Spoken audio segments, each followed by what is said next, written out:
Hello，我係阿 Cat，今日就一個中式早餐葱油餅，整完出嚟之後咧，真係超級酥脆㗎！我哋而家一齊睇啲材料先啦。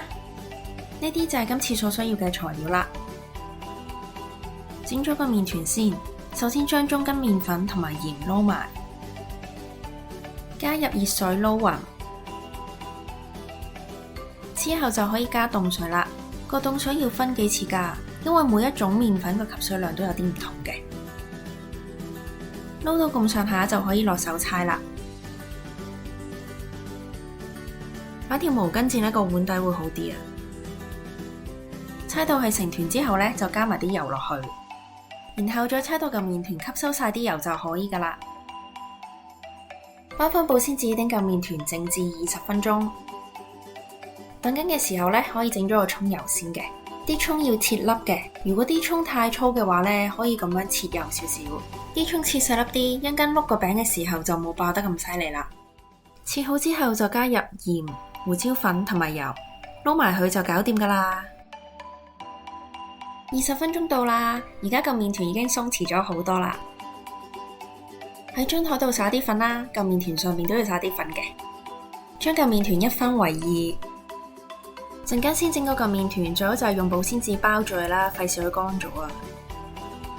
將其中一嚿麵團碌完少少，用手壓平一啲啦，跟住就可以碌薄佢啦。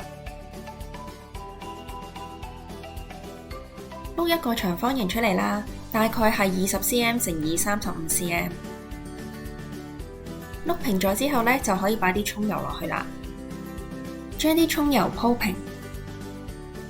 下邊呢度係個麵團嘅開口位嚟嘅，會留翻少少位置唔搽葱油，咁樣嘅話一陣間個口會比較容易黐埋嘅。然後就可以將佢捲埋啦。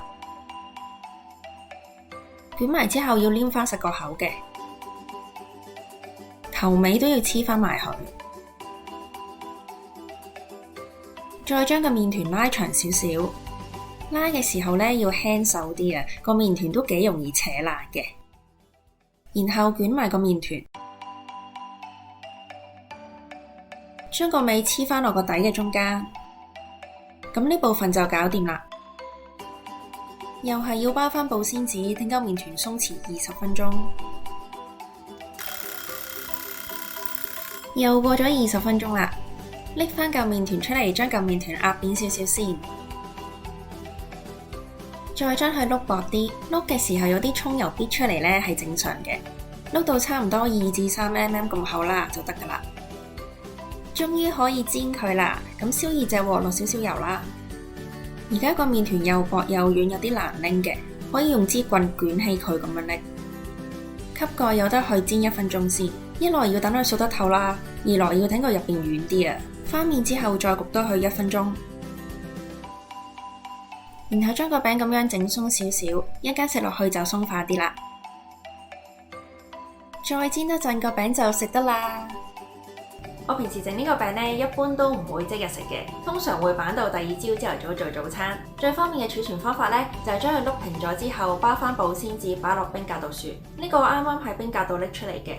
餅同餅中間呢，用牛油紙隔開咗，咁樣做嘅話呢，個餅嘅表面會比較光滑。煎之前呢，都唔使解凍㗎啦，直接落鑊煎，一樣咁好食嘅。咁希望大家鍾意我今日嘅食譜啦。如果大家鍾意條片嘅話呢，就記得俾個 like 我同埋 subscribe channel 啦。拜拜。